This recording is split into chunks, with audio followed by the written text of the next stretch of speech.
Hi, everybody. Welcome to Words of Ex-Mormon today. I am joined by my cutie pie husband. This is Ches. Ches, do you want to introduce yourself a little bit?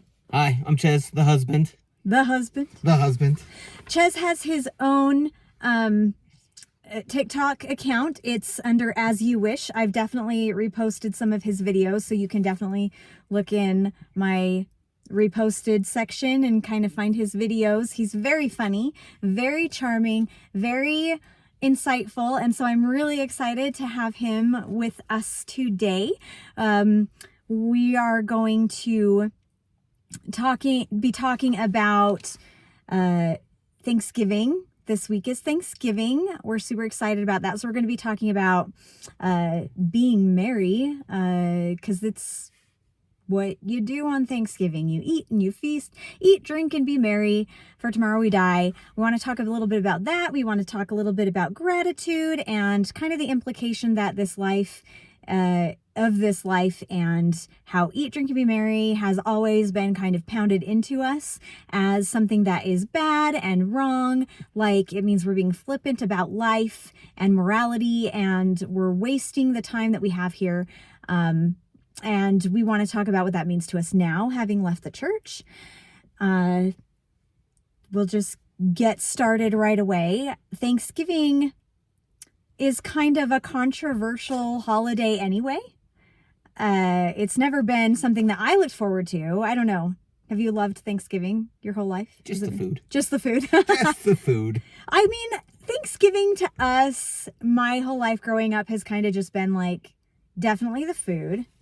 And I guess there was some plays, like little like acting out about the Pilgrims and the Indians. You remember, my mom was a preschool teacher, so there was always that song, "The Pilgrims and the Indians had a powwow a long time ago." Do you remember that song? The Pilgrims and the Indians. I don't even remember the song. Felt like having a party and so... Okay, let me think. I'm going to sing it, okay? Oh no, here we go. Okay, the whole thing. Okay, yeah. Okay, I think I remember it. The Pilgrims and the Indians had a powwow a long time ago. The Pilgrims and the Indians felt like having a party, and so the Pilgrims and the Indians cooked a turkey and Indian corn, sat down and ate together, and that is how Thanksgiving is born. That's the song. Well, there's so much to unpack there. There definitely is. Yes. And that was Thanksgiving to me growing up. I don't know. I always have loved being able to go and be with my cousins and my family. And, you know, like, that's always a good thing. I've always loved that. But like, Thanksgiving food is not my favorite food. Oh, it's mine. I don't know. Everything's brown. all the brown food. I like pie. I do like that. But like, Thanksgiving food has just not ever been my favorite. And I'm weird. I always bring my bottle of A1 sauce because I got to put A1 on my turkey and A1 on my mashed potatoes. I don't like gravy. So I don't know. But yeah, like, it's just like a party, right? Like, for me, Thanksgiving and Thanksgiving is the thing standing between Halloween, which is awesome, and Christmas, which is awesome. But then, like, everybody's like, don't put up your tree. It's a day, not a holiday. Play that Christmas music. Season. Yeah. It's a day, not a season, right? Christmas is a season. Thanksgiving is a day. Yep. Yeah. And so, yeah, like, Thanksgiving is a weird, controversial holiday. Definitely the church. I'm saying definitely a lot today. I don't know why. I don't know where that's coming from, but I think I've said it like 4 or 5 times already in 4 minutes. So I'm sorry. But the church teaches, and it's even in the Book of Mormon, that Columbus was supposedly led by the Spirit to come to America. It is in 1 Nephi 13:12, and also the Pilgrims, which is 1 Nephi 13:10 through 19, where it talks about other Gentiles escaping captivity and coming to a promised land, which is America. Of course, Columbus and other white settlers did horrible things to the native people who lived here. And even the church participated in horrible things, horrible practices where they took Native American children, they called them Lamanite children, and took them from their homes and their families and forced them to be adopted by Mormon households where they were basically servants. And the idea was that they would become white and delightsome over time, as it mentions in the Book of Mormon when the Lamanites when they repented and when they were righteous. And the church very much reveres Columbus. And apologetics will say, well, he may have done bad things, but God works with what he has, and even bad people can do good things and such. And then there's worse justifications like, well, the Lamanites were bad people.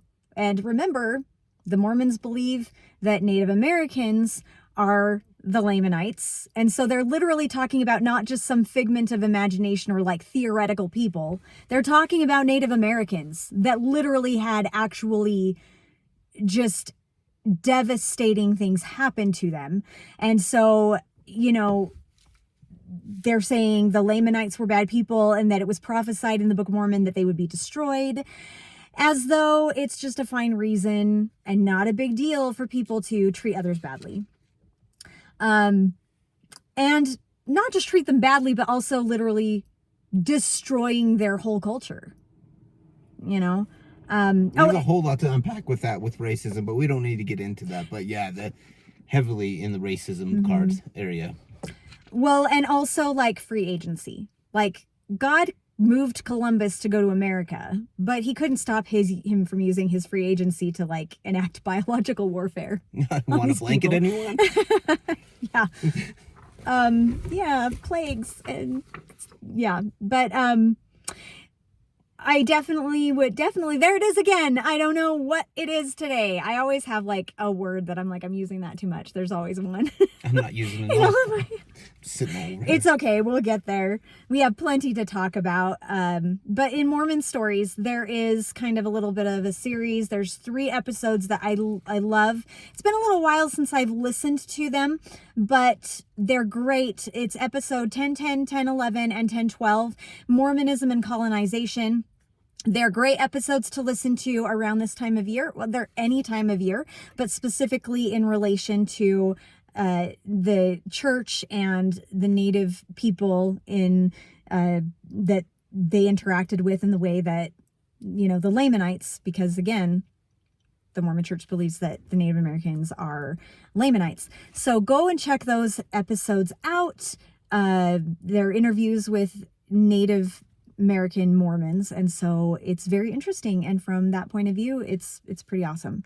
As we mentioned, Thanksgiving is a really controversial holiday in general, and I think most of the world has caught on to that at this point, except Mormons. And I guarantee that this weekend and probably next weekend, the lessons will be about gratitude, but also about the Columbus portions of the Book of Mormon. People are going to bring it up, and they're going to be like, oh, Columbus, we love him, yay, the Pilgrims, religious freedom, blah.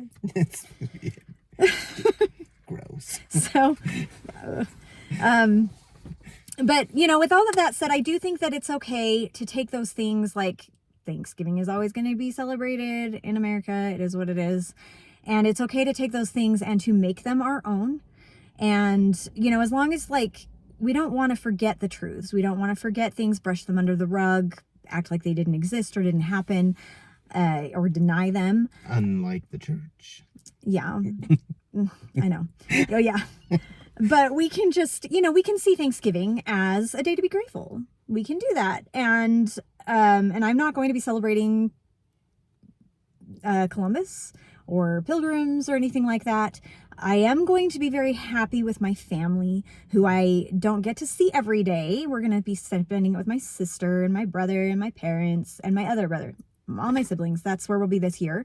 We were at your parents last year with your family. So this year we'll be with them, and I love my family. So I'm going to be grateful for that. I'm going to enjoy that. And I'm going to just really enjoy that company. Can I say something right here? Course. Like last year, I remember having this, I had this crisis of Thanksgiving I didn't know what it meant, like not really, because I knew about all the horrible things that happened to the Native Americans in this country. And I really wanted to unpack just that. And I looked up these videos and I found this professor. He's a Native American professor, and he was talking about it. And he was talking about how, yes, things happened that were horrible to my people. But I want you all to know that you can take Thanksgiving and make it a day of gratitude, which it is, and you can have that be your holiday. You don't need to celebrate the horrible things that were done to the Native Americans, but you can make that holiday just about gratitude. And I'm really glad that he said that, because I like the food. I like being with my family, but I didn't want to stand on some moral high ground and say I'm not going to eat a turkey, because I do like turkey. Well, yeah, like I said, it's important to acknowledge It is what happened and the horrible things that people went through, and to acknowledge that people do awful things to other people. We're here in America. We're a product of that, and we can't really leave. We tried. It's financially impossible at this time anyway. We can't really do anything about it. But it's important to acknowledge it and stuff. But yeah, what we're going to celebrate is going to be the things like gratitude. Great Thanksgiving. It's a day to be thankful, and we can celebrate that without celebrating, while acknowledging but not celebrating the actual terrible origins. And I just want to say that I'm really sorry for maybe the bouncy nature of this video. Our little, we have the camera on this thing with an arm, and the arm is it's really windy outside, and so the car's bouncing a little bit. So if that's really annoying to you, I am sorry. But yeah, so that's where we're at right now. Mormons love to party.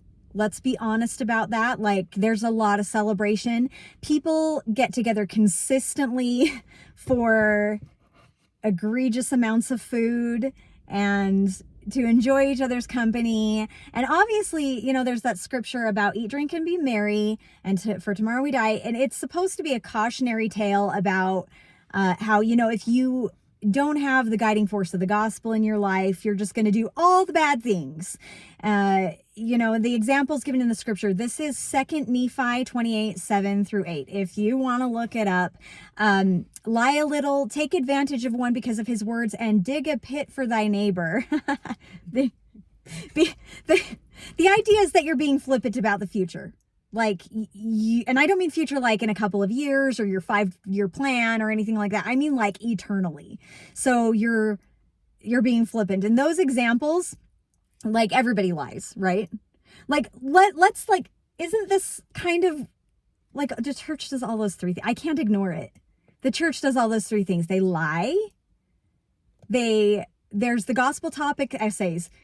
This is the biggest example of lying that the church has. Okay, yes, they have them. Both you and I were taught our whole lives that Joseph was not a polygamist.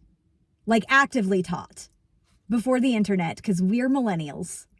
So half our life we had the internet and half our life we did not. When they did bring it up, they said he is not a polygamist. No, he's the guy who got the revelation that it needed to be a practice. But really, they throw Brigham Young under the bus, which is fine, because he's the worst. He's not the worst. He's pretty bad. He's not the worst, I wouldn't say. But nobody has a problem throwing Brigham Young under the bus. They're just he's the polygamist in this family, not us, but they just throw him under the bus, and that's just fine. But Joseph and Emma loved each other so much, and it was really literally, I was taught he was not a polygamist, but he had somewhere close to 40 wives. So they lied about that. And then the gospel topic essays are really an inoculation to the CES letter. they have truths in them, but good luck finding them on the website. You kind of have to dig and you have to know where to find them. So they're on the church website. You can go there and you can read them and you can get all those truths. But they hide them. And then they also lie about finances. Oh yeah, that was a big one for me too. Like Mm-hmm. they're not transparent with all of their finances. They say they donate money to charities and all that, but what they do is they take the hours that members have worked and add that to a monetary value. Yeah, they're like, oh, this is worth this much per hour. And then per person. And they say they donated that much, but Yeah. they didn't. Yeah. Yeah. And it's really difficult, like, to say, like, exactly how much they do. Like, it's just not truthful. It's not the whole truth. It's not the whole truth. So there's that. And, so, and then take advantage of one because of his words. Like, that's the service and everything. And then, but I was a little confused by dig a pit for thy neighbor. Because I was like, wait, I don't know what that means exactly. Does your neighbor need a pit dug? Because Do they need a septic tank? We don't know. well, an irrigation ditch, like maybe it's a service project. I don't know. So I actually looked it up, but it's a biblical term to dig a pit for thy neighbor. Maybe this is obvious to some of you. I don't know. For me, I was like, I don't know exactly, but to dig a pit for thy neighbor means to deliberately plan or create a situation that will cause harm or misfortune to someone else, especially setting a trap for them to fall into. It's a metaphor for malicious actions intended to bring someone down, often referencing the Bible verse Proverbs 26:27, where it says, whoever digs a pit will fall into it. So you're saying it's not a service project? It's not a service project. So, Good to know. yeah, the church can't add those digging pits to its monetary estimation of donations. So, but I feel like the church does this too. Like, there's that whole thing with tithing where the poor, the tithing is expected.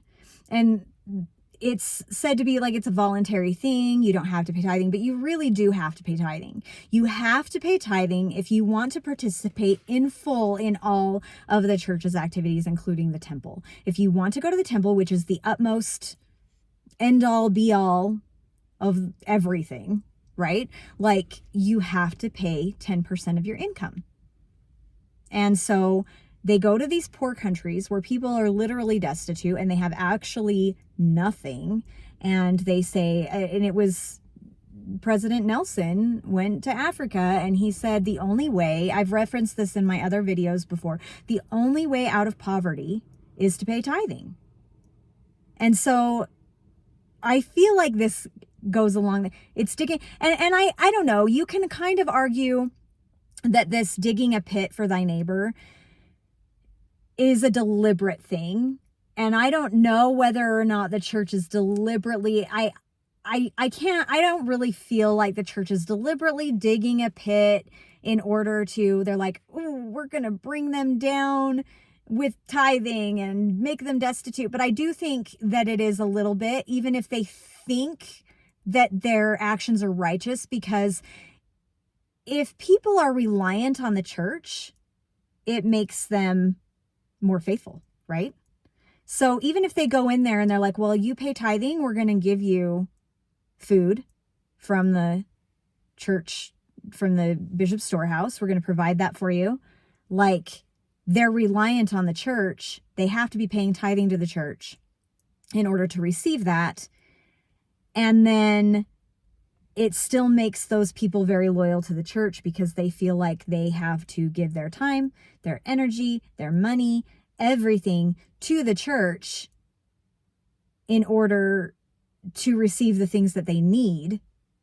And then the church has dug that pit and deliberately made that resource something that people can't get away from the church without losing, right? Does that make sense? I also feel like can I say something right Yeah, here? yeah, of course. Like we're talking about how these leaderships are making these decisions for these people. Mm-hmm. Never mind the fact that bishops and people in leadership positions are chosen based upon how much tithing they pay, which means they're loaded. Mm-hmm. They don't know what it means to be poor. Not really. Like, it's you can't really give a lesson on budgeting if you really don't have to worry about it as much as someone who has to budget because they don't have a choice. Right. Like, poor people, people who are literally in destitution and have nothing. Like, I feel like poor people are really actually really good with their money management, because the problem isn't that they're spending money on frivolous things. It's that they don't have anything to save. They can't budget their way out of poverty. You just can't. There's nothing left to save. Remember when we were first married and we had to take that class, like the church one, it wasn't like required per se, but like it was definitely heavily like, we want everybody to sign up for this class. It was financial independence, right? The financial independence classes. And so we were supposed to take this class, and I went a couple of times. We went a couple of times together, and then we ended up like not going to the rest of it because it was just crap. Like, it was like, there's no way we can do this. They were saying things like the lessons were about, if you're not making enough money to cover everything, you either need to downsize, which wasn't possible. Like, our house is already like really inexpensive for like, it's a great little house, little 5-bedroom house, but we got a great deal on it. We bought it in 2014. Yeah. And so it was, it's a great little house. We love our little house. It's definitely small. We have 6 kids. And it needs TLC all the time. It does. It needs TLC all the time. It was built in like 1960, so there's a lot of electrical issues with it. There are no correct angles in our house. It's very crooked. But it's cute and it's loved, and there's a lot of love in that house. Our yard needs a lot of work. We're working on that though. Anyway, the point is like, you either needed to downsize, you needed to make more money, and in order to make more money, you need a new job. To get a new job, you need an education. In order to get an education, you need more money. And it was very, very circular, where I was overwhelmed by that class. And I get it, because they say, well, you can get student aid and you can get grants and you can get these things, but that just puts you further into debt.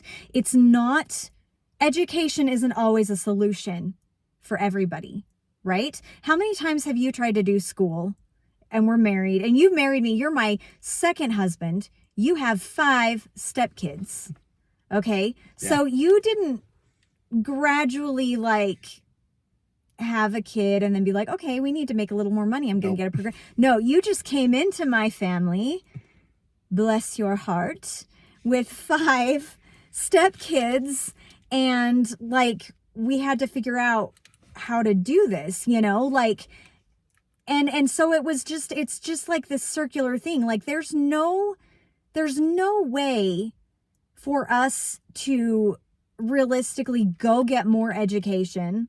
I mean, maybe a little bit kind of now. We have 2 kids out of our house, 2 are in college. We are not paying. Those kids are so responsible. I'm so proud of them. They have scholarships and student aid and everything, but there are 2 of them, but we still send them money all the time, which I'm happy that I can do, because not everybody can do that. We can't pay for a whole other, they live together. It's awesome that they get to have an apartment together and share that space and take care of each other. We can't really afford to pay for out of pocket another household, and we have 4 kids still at home, but we are happy to help whenever we can, and we try to help whenever we can. But even then, I would like to go back to school. I haven't really decided what I'm going to do. But I kind of want to, and I can't imagine how I'm going to do that. It's unrealistic, right? Not only for the financial side of it, because if you can get financial aid, which is really weird, because they decide how much you can get and how much they're going to help, and then everything else needs to be a loan, which is astronomical. Student loans are so predatory. It's hard enough for like kids that are 18, 19, 20, years old, first out of high school without any other obligations besides paying for school, let alone people who have children at home, let alone thinking about the amount of time that you have to spend doing that schoolwork to get that education and actually get it under your belt, because you can't just pay for it and then have it. Meanwhile, your family becomes a distant third place in your priority list. Oh, well, fourth or fifth, like if you have a calling. Oh yeah. Okay, like it depends, like, because like, and you're sixth, not. Oh no, yeah, like you yourself is dead last ever,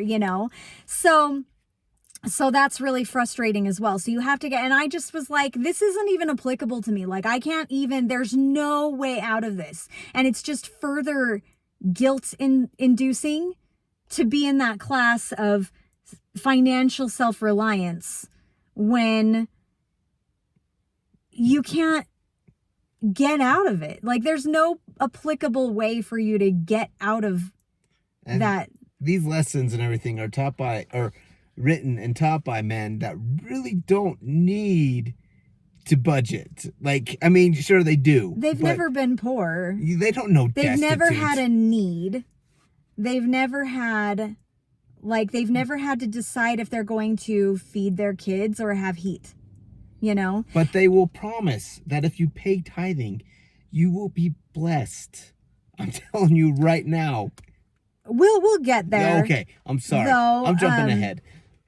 Yeah, and it's like this, because like, and I got divorced and I was on the church welfare system. So I've been there a little bit. I had family that helped me a lot. My parents helped me a lot, but so when I got divorced, I had 4 kids and I was pregnant with my 5th. And I didn't have a job. I was looking for jobs, and I went to so many. We talked on the phone all the time during this time frame, during my divorce. And while I was pregnant, everything, and I would go to these job interviews, and I didn't have an education. I was pregnant for part of them because I continued obviously looking for a job after I had the baby. And he is now almost 12 years old. So we made it. We made it through. We survived it. Yeah, but it was really difficult because it's illegal to not hire a person because of their status, their pregnant status or whatever. Like, that's not legal. But if 5 people apply for the same job, or even more than that, probably, they apply for the same job, they're all qualified in the same way, but one of them's pregnant, they're not going to hire the person who's pregnant. It's just not realistic, they're not going to hire me because I'm pregnant. Even at a not a daycare. No, definitely daycares. I applied for daycares, lots of them, and they told me I didn't have enough experience. I'm a mom. Yeah, and it was so discouraging. I couldn't get a job at a daycare for $7.50 an hour. Because I didn't have enough experience. I didn't have an education. And my ex-husband had the education. I didn't have it. And I didn't work for 8 years because I was a stay-at-home mom. So I was left with a house that I couldn't pay for. And, I didn't even start getting child support until after my divorce was final. So I had I needed help, and I am very, very lucky because I had a very generous bishop and a very generous Relief Society president, and they gave me food from the bishop's storehouse, and I was definitely able to take care of my kids that way, and I am absolutely grateful. And I had a very supportive ward, and I don't by any means want to downplay any of that gratitude that I have or the generosity of those people. So I was not as subject to some of the embarrassment and humiliation that can come with it. But I was in the Relief Society presidency, and that's actually where I was when I left the church. And I was so grateful to be called as the second counselor in Relief Society, because I was really having a faith crisis. And I thought being in Relief Society is really going to reconnect me with God, and it's going to teach me to love the sisters that I'm around, and it's going to be so great, and I'm going to have so many great faith promoting experiences. And really, it just deteriorated from there. It just became, I was in there for a little over a year, and it just, from day one, it just ate away at my faith. And part of it was because of those, the food orders and the way that we help people in the church who need help. Because, okay, so like there's, and this is like a whole other video that I plan to do. We had to do, food orders are something that you really only get food. There's no medicine or anything like that. You can get diapers and you can get formula if you need, but like there's no medicine. So like if your kids need like Tylenol, which is super expensive, they don't have that there. It's a lot of, there's dried things like pasta and everything. And absolutely it saves lives, but you have to be paying tithing. And it's humiliating because and this is the thing, used to be that bishops took care of all of this, and like the Relief Society president, maybe the Elders Quorum president, but what would happen would be that they would approve this, they would give you the food. And recently, just in the last couple of years, the role has changed to where the bishop has been made the president of the young men's. So he's really over the youth. And when I was in the Relief Society presidency, we would attend these like at least monthly, if not more, trainings where we would be taught how to take care of the people in the ward. And that would be so that we could remove some of the things that the bishop had to do off of his plate so that he could be more involved with the youth. A lot of feelings about that. I have a lot of opinions about that in general. To unpack Lots to unpack there. Yeah. And the main thing was, so we would go to these things, and there's on the LDS.org under the libraries, you can find Life Help. Life Help are different topics where you can choose like same-sex attraction, divorce, adoption, grief, depression, those kinds of things. And they're supposed to be like these resources that are supposed to help you become an instant expert in those fields. Exactly. And so like during these things we were taught, well, and it was interesting because the women in these groups where and they were always anything from Relief Society president, second counselor, first counselor, and secretary. So it was the entire presidency. And we would go to these things and they would teach us what to do if there was someone in the ward who needed food or had a LGBTQ child or a death in the family, those kinds of things. And we were supposed to use the Life Help section, which had some articles and things like that. And from there, so this was so that the people wouldn't have to go to the bishop. They would come to us. And then from there, we would delegate to the ministering sisters. So this is saying that like not only like the bishops themselves are not trained professionals. They don't have any training when they become a bishop. They're like, here's a handbook, read the handbook, interpret it as you will.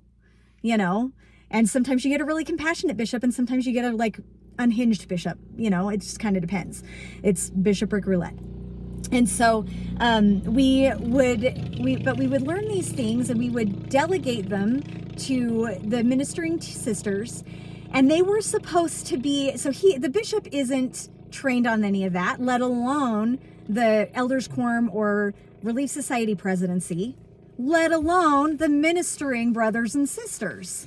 They are not trained on any of this. We are not counselors. We are not medical professionals. We are not psychologists.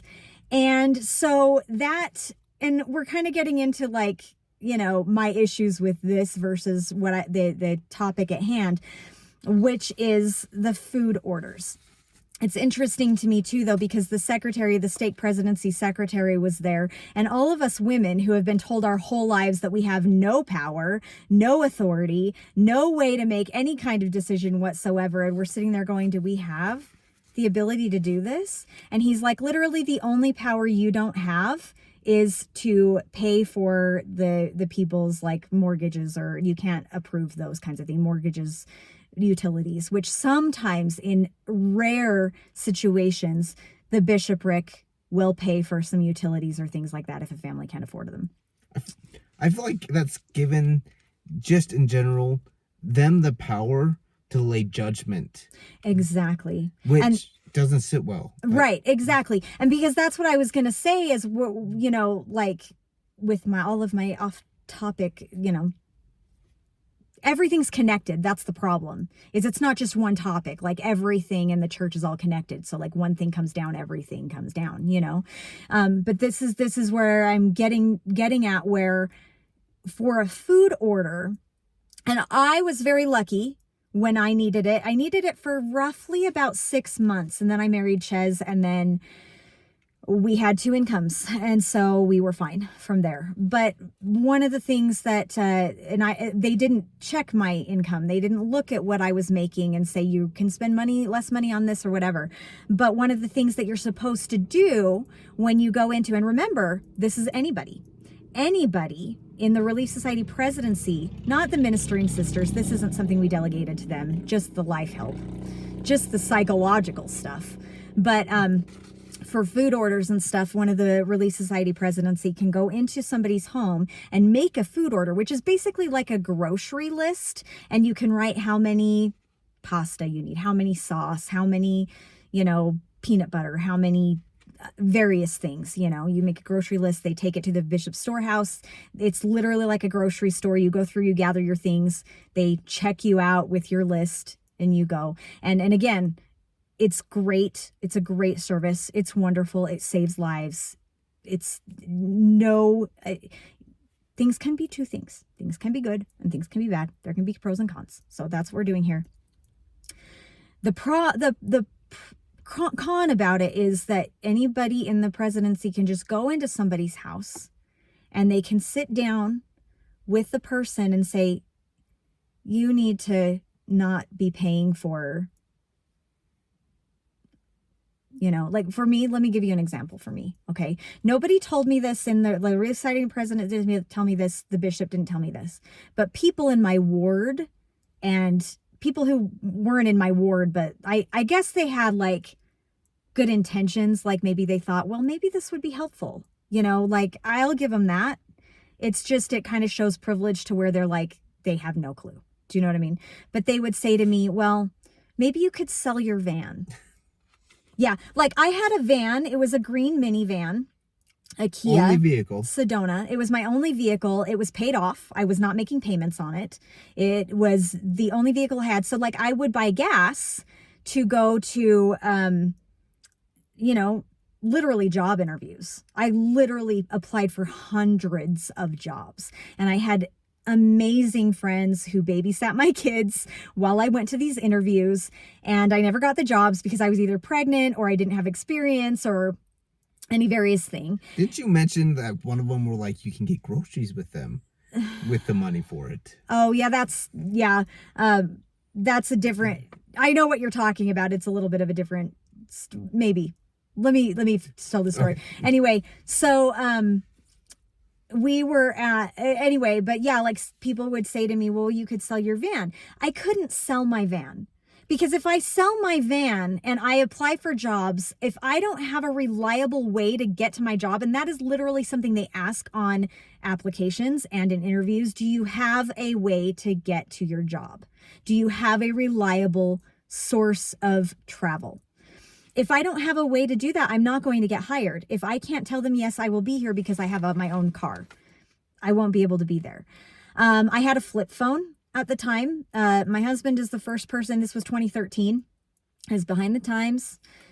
He is the first person that got me a smartphone. I did not have a smartphone until then. I had a flip phone. And so it was a very, very cheap phone.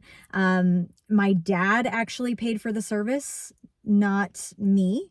He paid for the service for a little while until I got remarried and had a second income, and we were able to get our own phones, and I got a smartphone and everything. In the meantime, I just had a flip phone with a little, just a phone number, like we could text, but, I think it sent pictures. I don't know. It was very, very primitive. To get to see, you had to push the button 3 times. I know. Boop, boop, boop. And so I had that, and they would say, well, maybe you could turn off your phone service. Well, I wasn't paying for my phone service. My parents were. In fact, my mom stocked my fridge for us often. She would go and she'd be like, what do you have in your house? And I'd tell her what I got from my Bishop Storehouse, and she would go get us like strawberries because we had apples. I think we had apples, we had watermelon. We could get those kinds of things from the storehouse, but you couldn't get like fresh fruit. You couldn't get, you could get carrots and things, I think, but you couldn't get like extensive amounts of produce. And so, she would fill up our fridge with snacks for my kids because they don't have snacks at the Bishop Storehouse. They had, they don't have like the fun seasonal things or whatever. And she would get me those things. I would get hand-me-downs from my sister. My sister she was married at the time, but she was single. Like they were single. They didn't have children. And so my sister had all these really cute, like Old Navy clothes, and she would give me hand-me-downs. So I would have cute things to wear, and I would wear those, and people would be like literally I had people be like, aren't you don't have a job or anything, right? And I'd be like, well, they're hand-me-downs for my sister. She's again with the judgment. Yeah, like she was like 19, and dressed really cute and stuff. I had hand-me-downs for my kids from neighbors and things that gave me really cute name brand clothes for my kids. I wasn't buying them. People were being generous, but people still passed judgment, And then there was like, my sister-in-law bought shoes all over the place in the church. All over the place, yeah. But the problem for me is that, like, in order to make these, for most people, again, for me, and people told me it was an exception. I was an exception. I didn't do anything wrong. My ex-husband left. I was left with all my kids and everything. And again, like I've said it before, we're on really good terms with my ex-husband now. Took a little while, but we're on really good terms. No shade to him or anything like that. It was a divorce. It was a divorce. But a lot of people are like, you're an exception. Of course we want to help you. You're an exception because you didn't do anything wrong.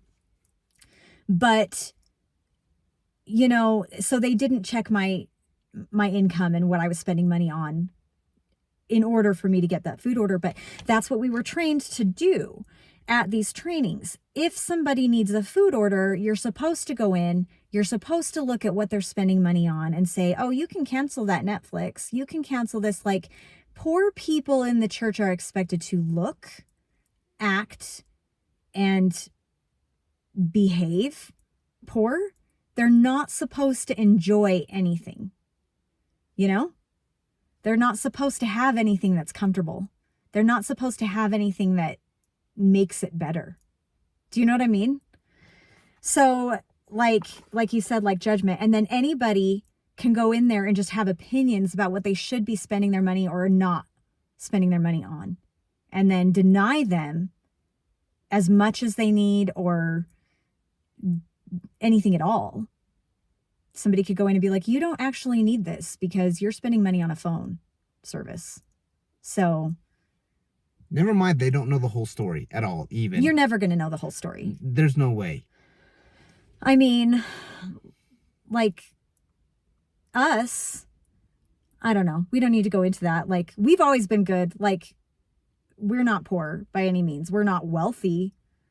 I mean, but we're middle class, like we're in 2020.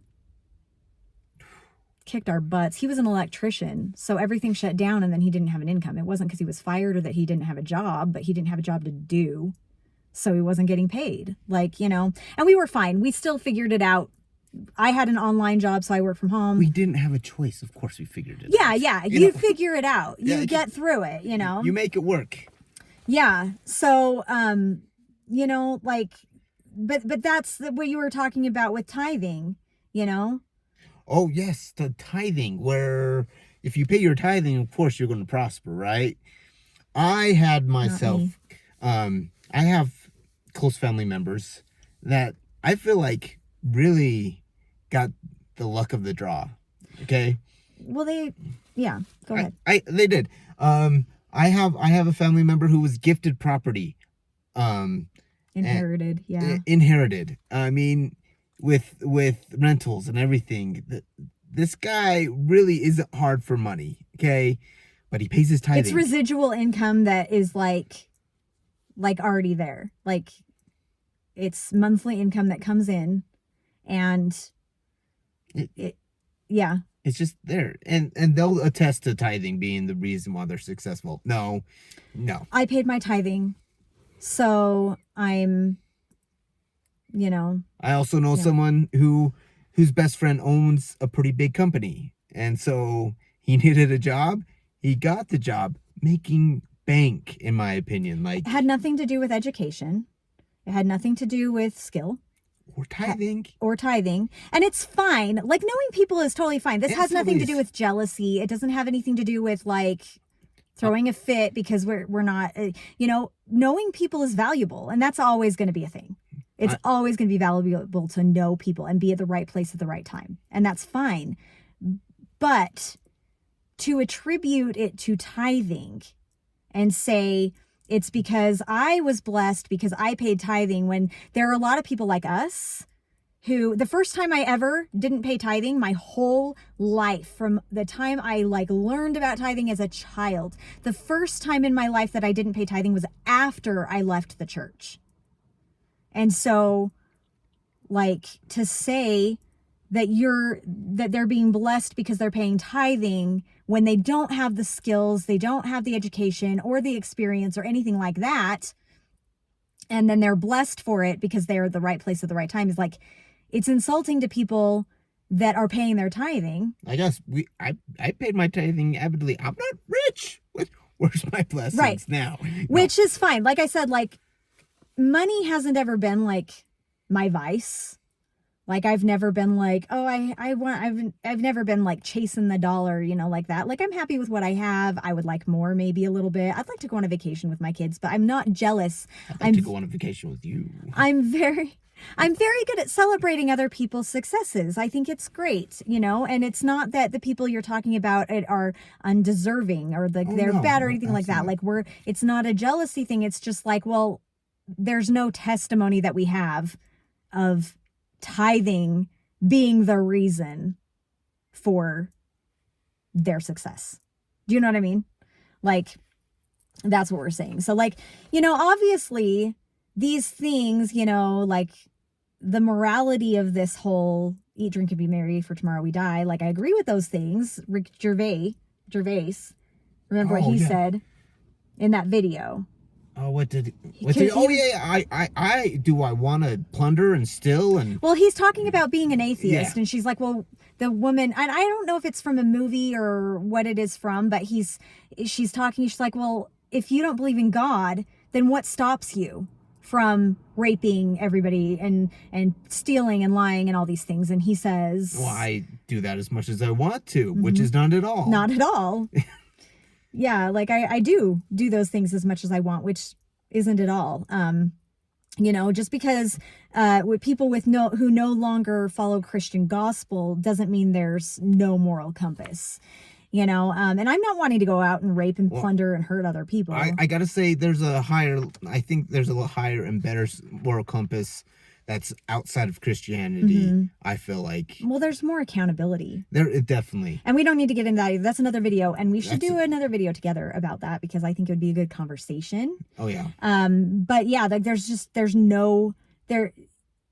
is more accountability, I think, rather than being in the church. And I know that people might disagree, but we have a lot to say about that. So, but yeah, like, you know, on the contrary though, like, cause I don't want to go out and rape and pillage and plunder and steal and all those things. Like, you know, for me, like, if there's a real possibility that this life is it and this is all we have, then, you know, there's an urgency for me to literally enjoy as much of it as I can. And also to comfort and help as many others as I can, because I want to enjoy life, only have and I one. want other Yeah. people to enjoy life as much as possible. Yeah. Yeah. Oh, You gonna eat, tell the drink. story Oh, about- yeah, eat, drink, and be merry. Like, the whole drinking thing really isn't that bad. Okay, I got a neighbor. We haven't really connected with a lot of our neighbors. I feel like we were Well, in kind of a bubble we were in the inside the church. church. Yeah, Mhm. which means we couldn't associate it with anyone. Anyway, my neighbor comes over, like someone's moving a big dresser, and my neighbor comes over just plastered. I mean, just lit. He's and, very sweet and and he's very drunk, funny. and he's all like, "Let me help." And he was really nice about it. And he just stepped right up and helped. Just, you know, drinking does not make you a bad person. Right. And well, and then of course, along the lines of help where you can, you know, like he came out and he helped. And that's like the point, right? Of the eat, drink, and be merry, and where there's only this life that we can guarantee that we have. And so why not go help your neighbor move something? Why not help, you know, where anyway, that's just what I think about that. Like, you know, Jesus didn't, oh yeah, with the I'm reading my notes here. The stone throwing you were talking about I'm sorry, I got a little ahead of myself, huh? That's okay. No, with the where we were talking about the warming centers, and like, you know, it comes down to this, like, we're the whole digging the pits, you know, setting people up for failure and everything, setting them up just to be brought down. You know, Jesus hung out with the homeless people, and yes, there are risks, but it's a lot of fear mongering and a lot of judgments. Like, the people who are in those circumstances, regardless of the choices that they may have made that brought them to the point where they are homeless. And don't forget, like, it's not always just people who are druggies or whatever. Like, sometimes they're battered women who escaped dangerous situations with their children. There are little kids that are homeless as well. And yeah, there are risks. I get that. I think it's necessary to be aware of those kinds of things, but also to just deny it completely is just, you know, they may have made personal choices, but it comes back to this thing. Poor people cannot budget their way out of poverty. They just can't. And regardless of what caused their circumstances, they can't get out of it alone. They can't. They need somebody else to help them out, because they're never going to make something from nothing. You just can't. Can I say, I'm just pissed about the members talking about not wanting it in their community and everything. You know, like Jesus said it. What is it? The first among you that hasn't committed Cast the first stone. Cast the first stone. You know, like these members are thrown. They're not just throwing them. They got them in a sling. they are throwing them. It's a trebuchet. Big old boulders. Yeah. And it's aimed at those warming centers. I'm sorry. It's aimed at a lot of things, but sure. Yeah, it is. I'm sorry. No, it's okay. I have like these allergies that like give me a lot of sinus pressure and they make me dizzy. So I'm not going like this, like face palm. I'm just like, I've got pressure. Yeah, but this holiday season, we're in the holiday. I love this time of year. It's my favorite. He's all dressed all Christmassy. Look, I'm dressed Thanksgiving-y. See, I've got this butterfly and it's Thanksgiving colors. But Thanksgiving is a day. It's a day. It's not a It's season. next week. I'm Yeah. excited for it. But anyway, this holiday season, there's that phrase, tidings of comfort and joy. And this is going to be my creed like all year long. And it's not in a spiritual sense, but in a literal present sense. I don't think that I can even be sinful or immoral and also have the goals to better the lives of everyone around me. Mormon theology itself is really self-centered. There's so much emphasis on yourself and where you're going to go, and for immortality, your own salvation, and the expense of other people's actual existing lives at this time. And so I'm just going to enjoy things like this Thanksgiving and the holiday season. And with that, for Thanksgiving, one of the traditions that I think every family has, and of course all the Mormons, I haven't really seen it this year. I'm sure that if it was a thing this year, I probably would see it. Most of my friends are Mormons. We've lived in Utah our whole lives. Most of our family are Mormons. And so I'm sure I would have seen it. I'm sure that I would have got to know the word of it. But there's always give thanks. Remember a couple of years ago where Nelson was he wanted everybody to flood social media with give thanks every day from November 1st through Thanksgiving.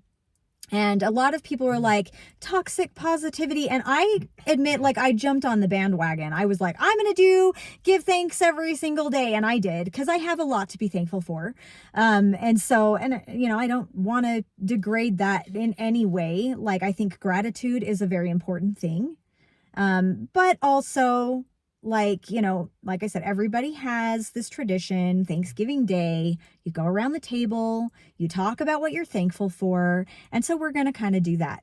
We're going to talk about what we're thankful for since we left the church. Oh, yeah. Yeah.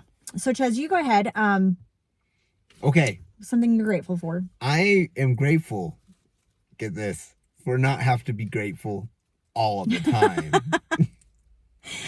This is awesome. Okay, I'm going to tell you right now. Okay, the church has this way of count your blessings, name them one by one. Okay, I've been a member my whole life, so I know the rigmarole.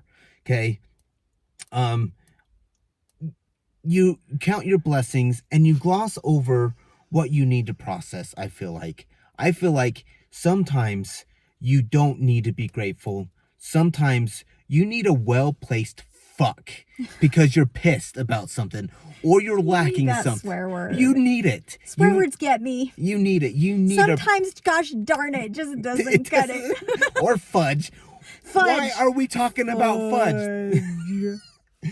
But you have to process your emotions. You have to face the fact that you're stressed about money this month. You are, okay, and you have to address that. You can't sit there and be like, I got no money, but I got a roof over my head.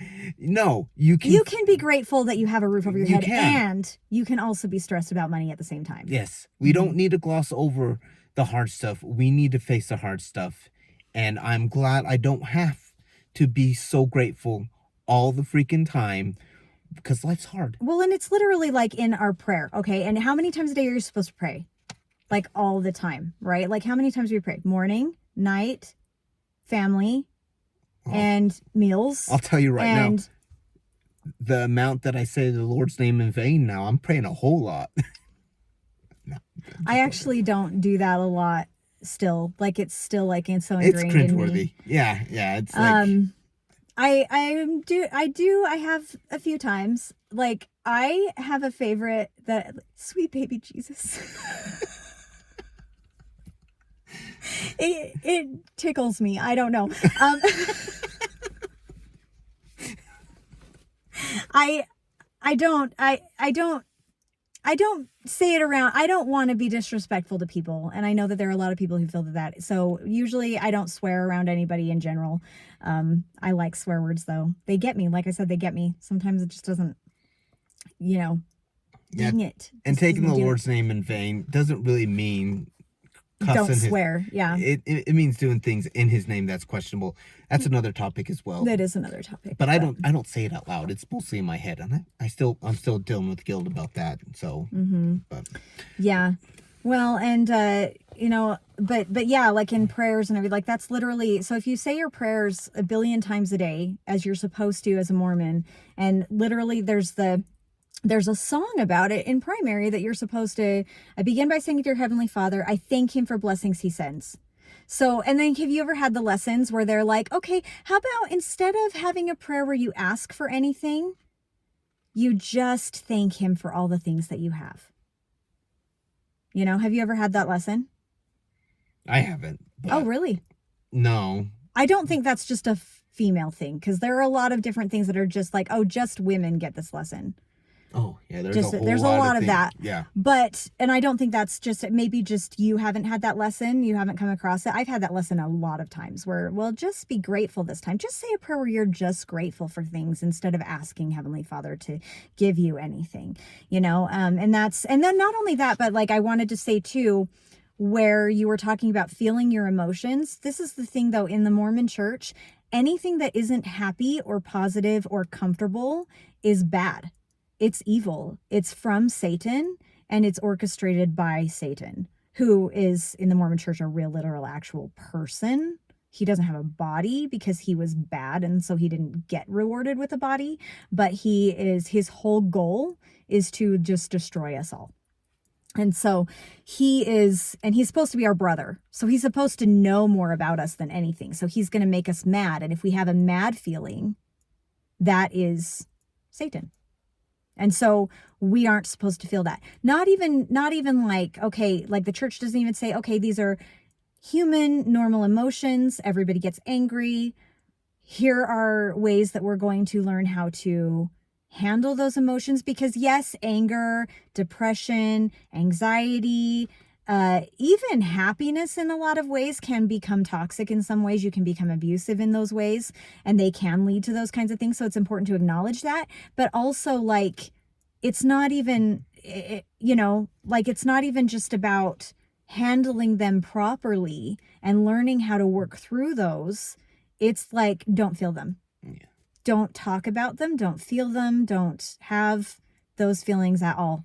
If you have it, you're bad. Repent. Which is totally wrong, because each emotion and each hard time kind of has its own grieving process. Mm-hmm.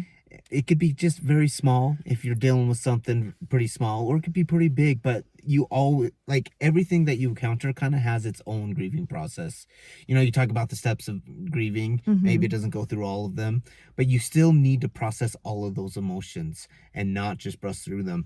Like the church, they make it impossible for healthy mental processing of emotions, I feel like. Mm-hmm. And we talk about things all the time, like, no, never mind, I don't want. We will go into it. Yeah. Okay. So one of the things that I'm really grateful for is the time back that I had. Like, I have always, from the time I graduated high school, well, not really, because I left the church for about 2.5 years when I went to college. So in college, I didn't have any callings. I still pay tithing. But I'm not going to church, but I'm still paying tithing. I still pay tithing. Well, I didn't like go and pay it. I kept it in a jar. And then when I went back to church, I paid it all at once, and it's crazy. But anyway, like by then, I don't know, it was probably a couple $1,000s. Anyway, and I regret it. I want it back. We'd be loaded if we got back. Anyway. But yeah, like, but from the time that I always had a high demand calling. I have always been in the primary presidency or an activities committee. I have been in Relief Society. I've never been in Young Women's, which is funny, but I've always been in, because it's funny because my patriarchal blessing tells me that I'm going to be in Young Women's like a lot, and I've never been in Young Women's. But yeah, so I have, but I've always had a high demand calling, something that took up a lot of time. And like even the ones that I enjoyed, like the ones where we just taught a lesson on Sunday, like that's pretty low demand, I guess, but it doesn't mean that it doesn't take time. You know, like if you're properly creating a lesson, which you know I did, I probably still have all of them on my computer, because I would do that. I'd spend hours researching and finding scriptures and finding resources, and then I would print those out and we'd have the lesson, you know, and I would spend tons of time making those lessons. So even those were really time consuming. This angle is not flattering. Anyway, keep going. You look just fine. But anyway, like, you know, and when I left the church, I was in Relief Society. I was a second counselor in Relief Society. We spent all day on Sunday visiting other people, which again, I enjoyed very much. I did enjoy it very much. I loved the women in our ward. I still love the women in my neighborhood. I don't call it my ward anymore. Again, it's one of those power things. Like, I just don't give them the power. But I enjoyed that, and I love those women, but I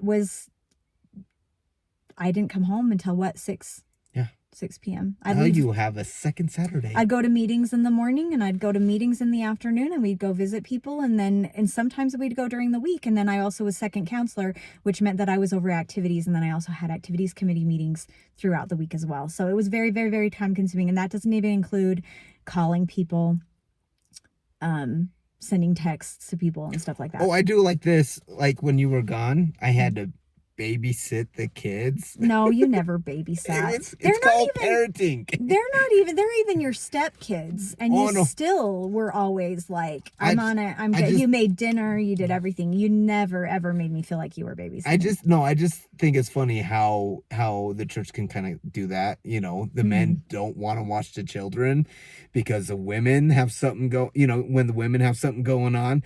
It's not called babysitting, it's not called watching, it's called being a parent. Yeah. Be a parent. Anyway, I have a whole other thing to do about that. That's another issue. But guys, we have so many issues. We do So many issues. We can talk about this we can talk about it forever, for eternity. When we're at home, it's an eternal concept. Yes, we can do that. But yeah, and I love having Sundays. I love having Sundays free. Guess what? Today is Saturday. My weekend used to be over on Saturday. Used to be over because Sunday was busier than Monday. And now I have Sunday. And some people will say, well, you're throwing away your salvation for that Sunday. Yes, I am. Yes, I am. And we're getting coffee in the morning, if you know what I mean. We already had our coffee today. The first thing this morning, I had my chai. Okay, I'll get there, though, because chai is a gratitude thing. Oh, yeah. All right, so you, go ahead. Oh, where am I? We left together. Oh, yeah, we left together. Mm-hmm. That's something I'm really grateful for. Like the process of leaving is hard enough when it's just you. Mm-hmm. But we went through this journey together. Mm-hmm. My wife would point things out to me, and this is I'm glad that she did. I had my own my misgivings about the church for a while. He was quiet about it. I was very vocal. But the thing is the church is made for guys like me. I'm a straight white dude. Cisgender, yeah. You know, that I don't have as many issues with it. But when I had girls, daughters, I have 2 stepdaughters and 1 and we only say daughter. Step because we're differentiating, but they call him Dad. I've been Dad since we weren't married. They were calling me Dad. Anyway, which is awesome. Mm-hmm. But I'm glad that we left together because it would be difficult. I started to notice some of those things when it affected my LGBTQIA. Our bisexual daughter, Scarlett. You guys have met her. Anyway, she's wonderful. I started questioning things when it affected her, and it all happened around the same time that she came out, but it wasn't the leading cause. But I'm so glad that I had my wife, who continually we are deconstructing together. Mm-hmm. She does it more than me. I don't listen to everything. I do. I get overwhelmed. It's really, really overwhelming. But we talk to each other quite a bit. And part of my deconstruction, honey, I'm telling you right now, is through you and with you. I know I don't do as much listening to podcasts and everything, but I'm just so grateful. Blessed. Grateful. I can't say blessed. See, blessed is a triggering word. It is. It's totally triggering. I'm sorry. You did say essay instead of talk today. I know. Usually when I'm preparing these, I'm like, I'm working on my talk. I'm working on my lesson. But she said essay. I said essay today. And I said congratulations. It's not even really an essay. It's a guideline. It's like an outline. Yeah. But she said essay. I was like, I am so proud of you right now. Yeah. Yeah. Anyway, I'm glad we're doing this together. That's what I'm grateful for. Yeah, I remember, I think it was probably about a year ago, maybe a little bit more than a year ago, when there was one time where I asked you, I said, Ches, if I left the church, would you still love me? And you were like, of course. You know, and I know that that's really difficult because, and I'm not saying this would be us. I feel like our relationship is much more on different grounds than religion.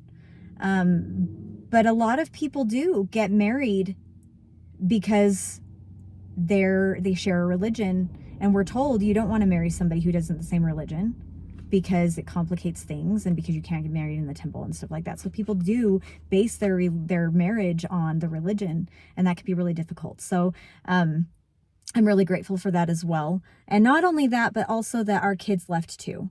One of the reasons we were in for so long is because our older kids, like Lily, was dating a missionary. I think she still writes to him, and she's got multiple friends who are missionaries. I was like, she's going to have somebody come home and he's going to propose and they're going to get married in the temple. And I wasn't willing to sacrifice that not being at her wedding for, this. And so it wasn't until she left that, and then all of our other kids, we talked to them, they were like, oh yeah, finally, thank you, let's get out of here. So we all left together, and so I'm really glad that you raised them to ask questions, because like real questions, that nuance for the win. She's awesome, Mom. She really is. Oh, I try really hard. I beat myself up when I'm not. So the church doesn't need to shame me. I shame myself. So. Burn. Wow. I try really hard. Want some burn cream with that? Wow. I love my kids. I have a lot of kids, and I've said it before and I'll say it again. My kids, they are awesome too. Like our kids they're just amazing people. They are funny, and I am so proud of them. So anyway, moving on, let's see that we left together. I wanted to say too that because Clementine, we're not getting her baptized. Oh yeah. No. Which she's almost 8. We're going to have a big party. I'll talk about this. I have a whole thing, but when she turns 8 that I want to talk about with this. We're not getting her baptized. We actually almost didn't get Heath baptized. He's the one that's almost 12. 8 is not old enough to make an it's not. Decision. And I mean, this is the thing, us choosing not to get Clementine baptized isn't any different than people who do choose to get their 8-year-old baptized. We're choosing something that we feel is best for her. And we're gonna, even Heath, we almost didn't get him baptized. His dad is pagan. And at the time he was like, well, I believe in Thor and I believe in God. And we're like, well, here's the thing.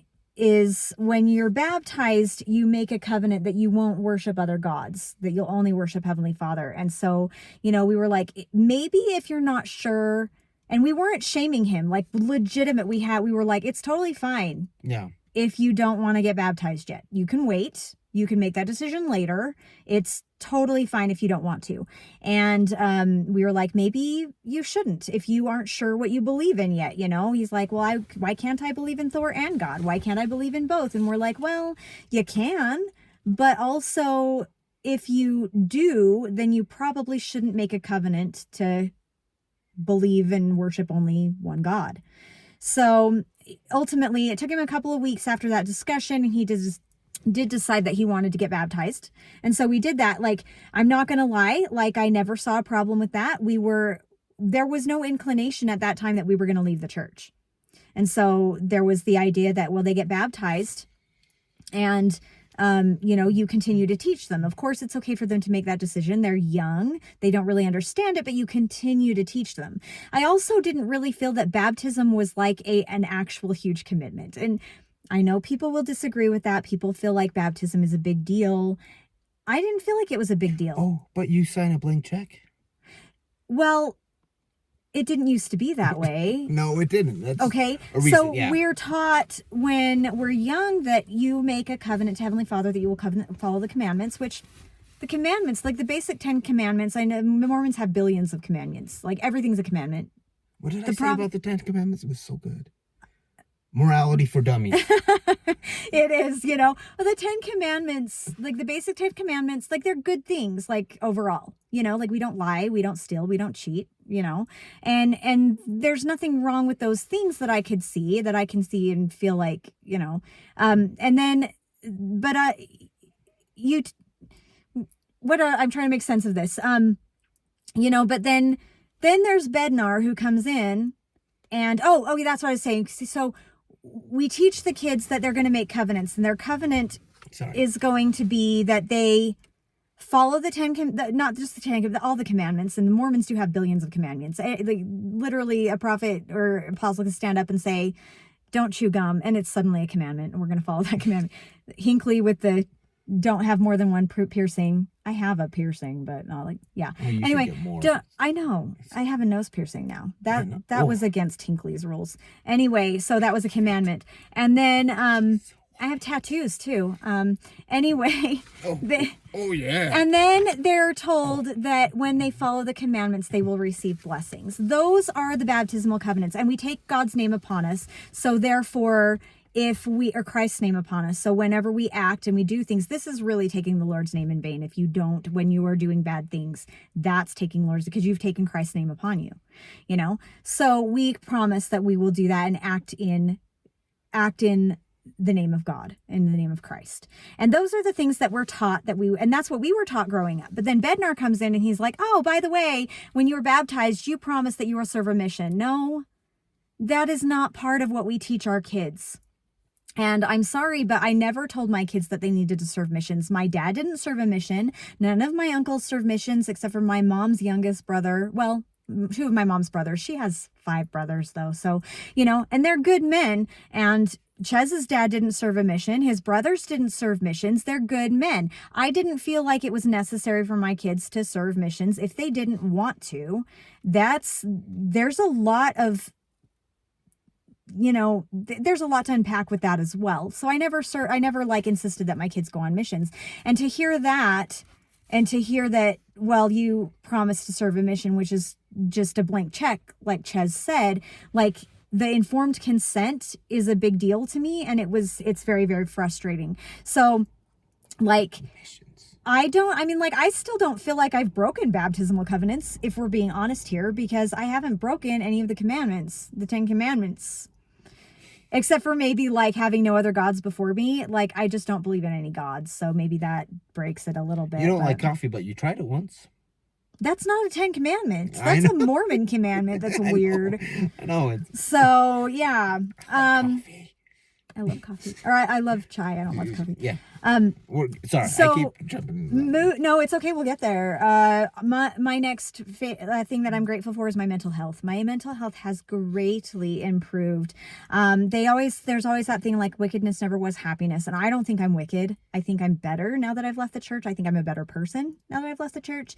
I'm free to be better. I'm free to love people more than the church allows me to love them. I'm free to do what I want with the financial gain that I have, instead of having to be told what to do with it. And I feel like that wickedness, whatever I am, is happiness. I'm not going to lie. And Brad Wilcox said that when we leave this religion, we will lose everything. And I think that I've only lost the weight of other people's expectations. And you gain so much more. That's the only thing I've lost, is the weight of other people's expectations. So, and the people who care about me, they're still around. And when we say wickedness, are we talking about their idea of what wickedness is? Wickedness is anything that isn't in the church. Let's be honest. Like if we're going to talk about like an overall worldly view of wickedness, like we can go into like actual wickedness. But as far as the church is concerned, if you are not an active member who's paying tithing, drinking coffee is wicked. Let's be honest about it. Like, I'm not even being funny. Like, that's what it is. It's sin. Yeah. So, yeah. Coffee's so good. Coffee is so good. Chai is so good. She doesn't like coffee. I don't like coffee. It's disgusting. It's like swallowing hell. Go ahead. You're next. Oh, I get a 10% raise. Yes. It's actually 11%. I don't get that. No, because, okay, so if you have $100 and you pay $10 in tithing, getting another 10%, because then you have $90. Getting 10% back is only $9. 10% back of $90 is $9. 10%, I'm messing this up. I'm not a math person, okay? Getting 10% of $90 back is only $9. So if you get a full $10 back that you paid on your $100, you're getting it back 11%. That sounds tricky. It's not tricky. It actually makes sense. And if it makes sense to me, it should make sense to everybody because I am not a math person. I don't get it. It's okay. It's fine. Beach told me that. I loved it. I was like, oh, that's awesome. But, no, yeah. really though. Yeah. The very first time, I'm not even kidding you. The very first time I didn't pay tithing was literally like the next paycheck after I left the church. I paid tithing, even though tithing was kind of like officially my shelf breaker. I paid tithing all the way up until I left the church. And the first time that I didn't pay tithing, I called my brother, Beej, who's my best friend. And I was like, I feel bad. I've lived my whole life without this 10%. I feel like I need to give it to somebody. I need to give back. I need to contribute. I can live without this. And he's like, Bray, it's okay for your family to need that money. You know? And I it's been awesome because I can pay for Clementine to go to Cheer now. I also got to say this. Like, I love it when they go up in fast and testimony meeting and talk about tithing. And, like, somehow I had to make a choice between tithing and getting my family food. And they would tear up, you know, type of thing. They'd tear up and everything. And then, like, I paid the tithing and somehow I made it through. Well, of course you made it through. You don't have a choice. You what are you had gonna to. do? Just lay down and like no, like and I don't want to by any means, like maybe some people have had that experience. Maybe extra money showed up out of nowhere that they didn't expect. That's awesome. And I don't want to like degrade anybody's personal experience. I'm just saying that like we're skeptical of that situation. Like you make it work. You figure it out. People who aren't members of the church have trouble making ends meet all the time, and somehow they do. Yeah. That's what you do as a person, as a parent, as somebody who owns a home, whatever. Like it either works out, or if it doesn't work out, you find another way to survive. Like it's not miraculous. It's just, you know, It's not. It's just a state of life. It's a state of living. My garments, I am so grateful that I don't have to wear garments anymore. I mean, like, and I stopped wearing garments more than a year ago, like way before we actually left. My body image has greatly improved, having not having to wear garments. I'm not perfect at it because it isn't just a church thing that women's bodies are scrutinized and there's an ideal and everything. So like I still get self-conscious, but like, you know, like in the church though, like I think specifically in the church, it's everywhere, but specifically in the church, David O. McKay said even a barn looks better when it's painted, when asked if women should wear makeup. Elder I just threw Ballard, up in my mouth a little bit there. yeah, So, it's disgusting. gross. Elder Ballard in 2015, which isn't that long ago. I mean, it's 10 years ago, but still like these things perpetuate forever. A prophet or apostle says something and people run with it forever. Elder Ballard suggested that women that they don't wander around looking like men, put on a little lipstick now and then and look a little charming. It's that simple. Ew. Yeah. So yeah, like I'm just super grateful that I don't have to wear garments. I'm way more comfortable. I don't overheat in the summertime. I can wear cute little dresses. I can wear tank tops when it's hot. And when I can wear styles that I feel comfortable in and feel feminine in and that I like. And I don't have to wear t-shirts that like, and that's great if you like t-shirts. Like I'm not like saying that's bad. I'm saying that that's not something I enjoy. And so I always felt like I felt like I didn't look the way I wanted to look. And I had to wear things like I still have an aversion, like a physical sick aversion to things that I feel are too like church appropriate. I have several dresses in my closet that I haven't gotten rid of because I get compliments on them when I wear them. But I'm like, I'll never wear that again. Makes me sick. Okay, your turn. Oh, let me jump on right there. Oh, yeah, for sure. Garments too. Like, I mean, this is not one of the things I'm grateful for. I haven't thought about garments in a while. Anyway, I wear shorts, you know, t-shirts, and then I'd wear garments, and the garments would poke through underneath my t-shirt. It's not a sexy shirt. Like I pull up my shoulder. Ooh. Anyway, it's just Garments are seriously a they're the mood worst. killer. Okay, I had headaches all the time. And then I stopped wearing garments. Those headaches, I still get headaches. It's just part of life, but they're not as Well, they were Often. they were like tension headaches because like the back, it would stretch your back. And so it would Yeah. like constrict The you. layers. And if you got something bigger, again, like something that fits you would still hang out of your sleeves. You're supposed to wear like long sleeves all the time. It's ridiculous, right? I look Like a- women, I think women in garments is like something that is like over the top, like difficult, but it's not at all that men don't have problems with garments. Like men do have problems It's with true, garments but too. we don't have nearly as much because, Mhm. like I said, the church was designed for white guys. They're Mhm. straight. It's Mhm. gross. Anyway, is it my turn? It is my Yes. return. Read what you want. Oh yeah, I get to read what I want when I want. You know, I don't Mhm. have to read the scriptures every day. Like you just imagine like people who only read the scriptures. Like that's, and I know that there are people who read the scriptures and then other things too. But like Man, when I was a good Mormon, Molly that's all you Mormon, read. Peter Priesthood. yeah, they drove me nuts. When I was a good Mormon, they were like, "Oh my gosh." And there's so much out there. There's so much to consume. So many good stories. So much good history. People should read more history. I think that. Yeah. And music It would and solve a lot of problems if people just read like actual history. consumed history. Yes. All right. Is that it for you? Oh, yeah, that's it. Yeah, I'm good. Okay. For that one, anyway. Here we are. Chai. Coffee for him. I never understood it.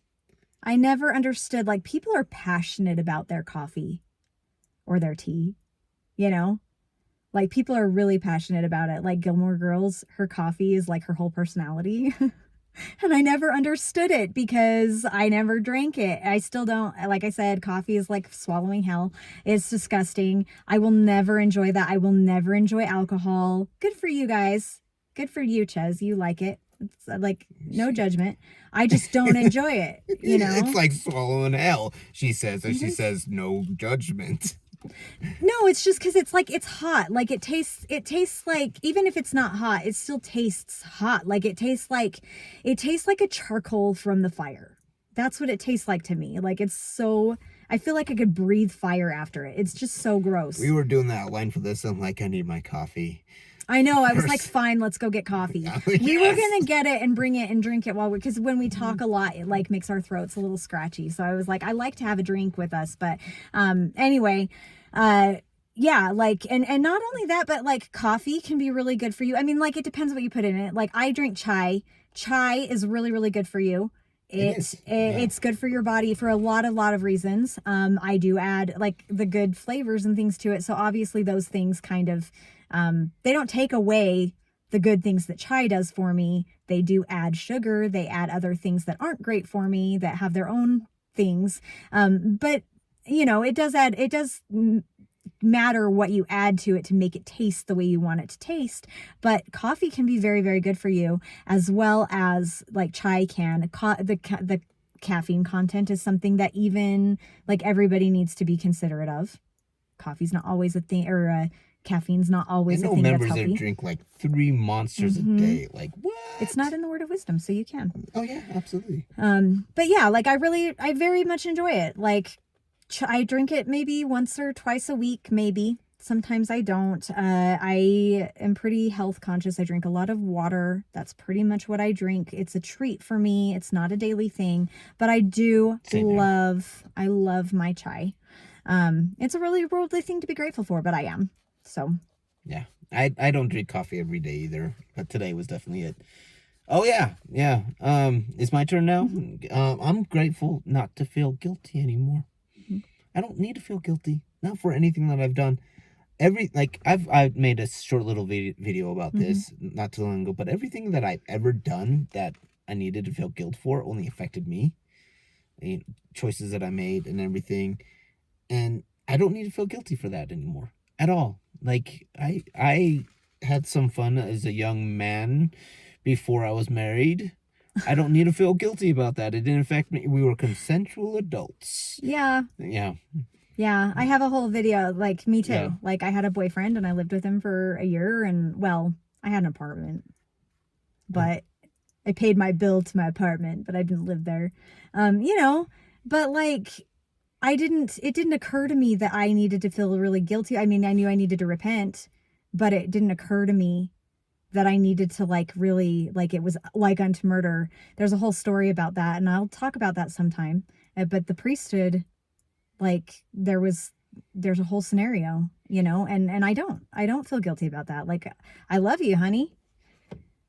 But like, I don't owe you like an explanation, and you don't owe me an explanation, like it's, Oh yeah. we don't need to be guilty about those things. And the thing is like they teach these concepts and everything, and then yes, once you've repented of it, you are forgiven. Not But really, though. no, you feel that guilt forever. Well, not only that, but they still ask you.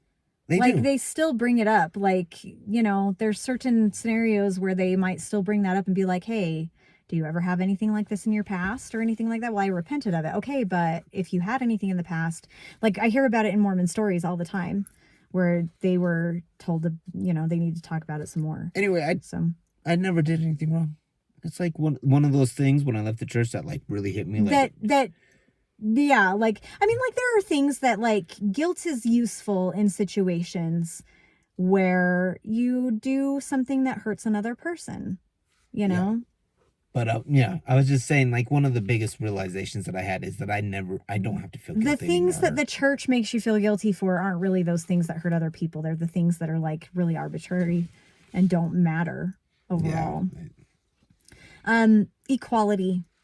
Like, I don't know, like overall, I think the whole country, the whole world really is very patriarchal. I don't think we really have reached the pinnacle of equality yet. But in our marriage, I feel like, and I've never, like, to be fair, like, this is one that Ches brought up because I was like, we want to go back and forth and talk about the things we're thankful for. And I was like, I'm on the spot. It's like when people ask you, what do you like? Who are you? And you're like, I don't know who I am. I don't know what I like. I don't know what I want for my birthday or Christmas. Like, and I'm like, what am I thankful for? Like, I'm grateful for a lot of things, but I don't know. And so she was like, well, equality, like we're equals. And I never, ever, ever felt like Ches treated me as a subordinate or like less than or not equal. Like, he's always treated me that way. But true, there was the priesthood, and there's like, just as a hierarchy in the church, women are not equal. And so like, I'm grateful for that. Like, I have so much more just like autonomy and authority to be equal as myself, as a partner to my husband. I kind of became a feminist recently because you kind of have to build the women, put the women up in order for them to equal out. I'm kind of in that boat right now. I'm trying to be really supportive of women. My turn? Yep. Oh yeah. The church doesn't dictate my culture. I don't know. I'm Scottish. I can. The thing is I can have whatever culture I want and kind of be in a culture. We can create our own traditions, our own beliefs, our own systems, and not have it be something that the church has to be like okay with. Yeah. Or if they do anything that's like kind of cultural, they don't really get to the core meaning of what it is. They just kind of put their own little spin on it. Like they appropriate everything. They do.